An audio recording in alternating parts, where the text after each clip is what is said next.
Welcome to the D.R. Horton community here in American Fork. I'm going to give you a tour and talk about their townhouses. They're now starting their second phase here. There's an interesting thing happening here in Utah, and that is builders, are giving a lot of incentives away. D.R. Horton is known as a nationally renowned builder, and they're all over Utah as far as down south and up north. I was just visiting their community down there in Salem. Right now, their price points are a little above $400,000 for a townhouse over here for 3 bedrooms, 2.5 baths, and you do get a garage, but you're not going to get the backyard. A lot of this is about the community here. A lot of this is making sure you have access to pools, to recreation. But I'm going to show you and walk you around here because D.R. Horton has got some really good incentives right now that I wanted to share with you. They are giving options in lending. Now, right now as I make this video, it's available, but as you watch it, it might not be available. So you always want to check and make sure with the builders what their current incentives are right now. Because we're starting to see a shift to a buyer's market, builders are giving more incentives. So I want to show you around this new Edgewater. This is their phase 2. So they already have all the amenities built in, from your dog walks to your pools to your trails to all the maps around here, and they have some good units available. What you want to look for right now in Utah is actually how you're viewing maybe a first-time home buying situation. If you are a first-time home buyer, then you need to be thinking about the first home you buy as a possible investment opportunity. So as we sit down and we talk about, I'm going to give you a tour, walk you around, and show you this community, which I generally have fallen in love with because to me, it's about location. This is an American Fork. Now, American Fork is close to Lehi, and Lehi is close to Utah County, Salt Lake County. So when you look at this area, it is a central met area, especially because the front runner, you could probably walk to it within a mile's distance from this area here, which talks about location, location, location. As I'm seeing right here, they're in their phase 2. And they have got multiple different designs. Look at this area here. These are all townhouses. And then you've got the pool in the middle. But let's go check out the tour. One thing that townhouses are really starting to do is create a landing space. So we've got the front door right behind me right here where your guests can come in and park on the street. But then if you walk over here, you've got a beautiful half bath. Beautiful half bath. Let me see if I can show you this. I'm on my own today with my camera. Half bath right here, and then you've got your garage. So the majority of people, they learned is that they want a garage over having a backyard. So you got a 1-car garage. Again, this is over $400,000, but you also have some storage space underneath the stairs right here.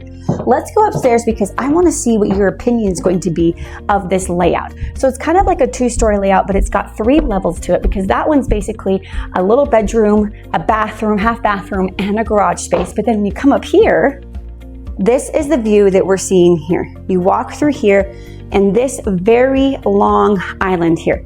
Not enough space to put a bar, but there is a dining room area over here. You've got a large pantry, a gas stove. Fridges are usually negotiable when it comes to new builders, but look at this big window. Do we like this area? Is this a good living space? It's pretty long. So you're seeing the townhouses are long and tall. You can see these are the ones that they're building right here. Back here, you can see they got shared garages, shared driveways is what they call it. Great community. One thing I loved about this community is the walking space. There's a complete green mapped area right by the road for people to bike, for people to walk their dogs, and to be with your kids, trying to create a safe environment. But let's go check out the bedrooms. All right, we're on the 3rd level now.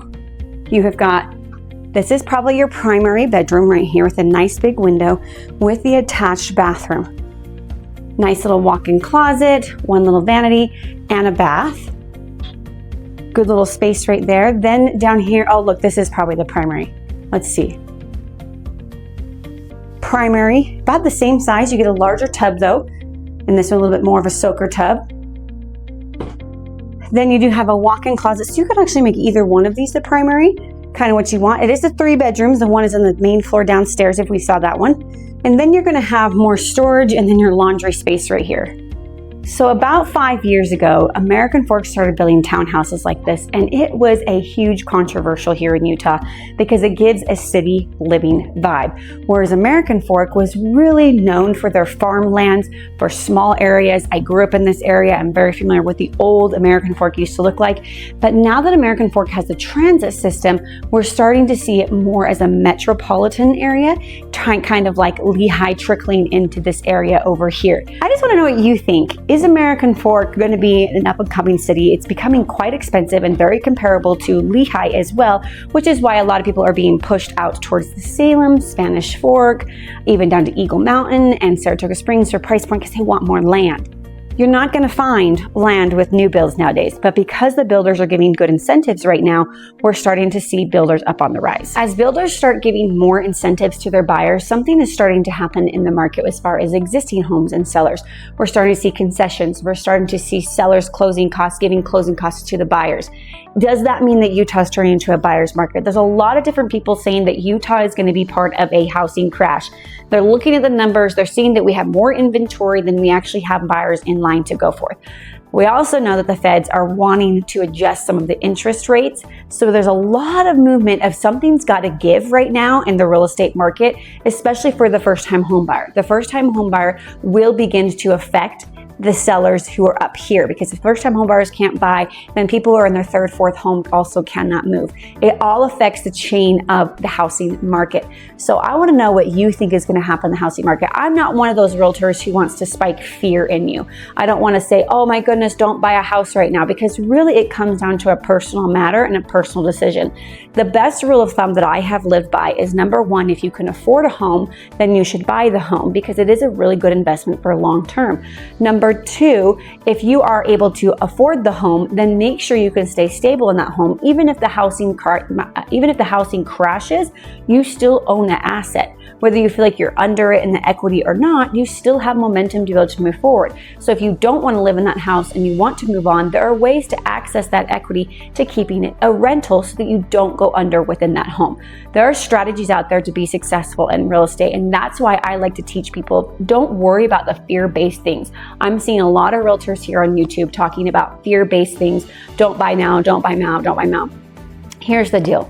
If I'm in your books and I'm talking about your numbers, then there's really not much to be fearful about if we're making the proper and right decisions. If you have realtors telling you don't buy now, they may not understand your numbers properly or haven't been able to walk you through certain scenarios and how to save your money and how to properly spend your money. Now, I'm not a financial advisor, by all means, and I'm never going to force you to buy a home if you don't want to buy a home. But what I'm seeing right now is a really good opportunity for buyers to jump into the market. There are loan incentives from builders right now. I'm talking about incentives that are like $10,000, $20,000, an arm and a leg. Basically, that is a terminology of saying they're going to buy down your interest rate for about 7 years. A lot of incentives out there, a lot of opportunities. I've seen it as low as 5.75 interest rates being offered from builders just like D.R. Horton. So if you're wanting to talk about this, get into your home and make sure the numbers make sense, then let's reach out and have a conversation about this. I feel like I keep stumbling over my words, but that's because I'm trying to let you know that this is actually a really good opportunity for you to jump into the market if the numbers make sense for you. We can only know if the numbers make sense if you reach out and have a conversation with me. The last time the market was doing this is when everybody thought it was going to burst and have a bubble, but then interest rates came down and it became even a better market for buyers and for sellers. Then unfortunately it turned into a seller's market during the COVID time, and now we're starting to see it more flatten out, right? Now we're finding the pendulum swing. We're always trying to do what we can to find an equal bearing ground for the sellers and for the buyers, but right now we're seeing it more for the buyers. So I've got plenty of people who said they've been waiting in line for a market like this, and that's what we're starting to see right now. The hard thing is that sellers aren't wanting to move their prices down. Neither are builders, so that's why they're offering incentives. So if you ask yourself, if you get $10,000, $20,000 either through a grant program or through a builder or through a seller offering incentives, it still could be a really good time because that money could be cash out of your pocket.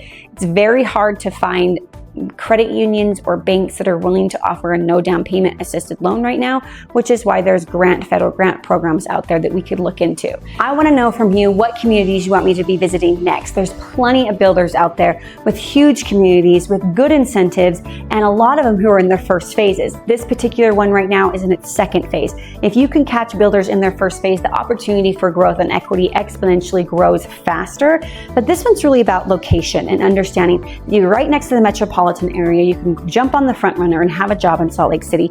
You've got the access to the trails, and you've also got the pools and the community here. She is in a first-time home buyer range price, especially now that there's a grant here in Utah with a new builder with 450 and below. A lot of builders are aware of that, and that is cash in your pocket in order to buy a home today. So if you are interested in having a conversation, you guys, there is a link in my description down there below, but also just stalk me on Instagram, call me, text me, do what you need to do to get a hold of me, because I am here to have these conversations with you. I want to have these conversations with you, even if it's just to educate you on your specific situation. Just had this conversation with one of my clients where we had to go in and refinance some things to get some payments down lower in order to get into a home. There are options out there that you can actually work through to making sure you can start growing your equity in your home.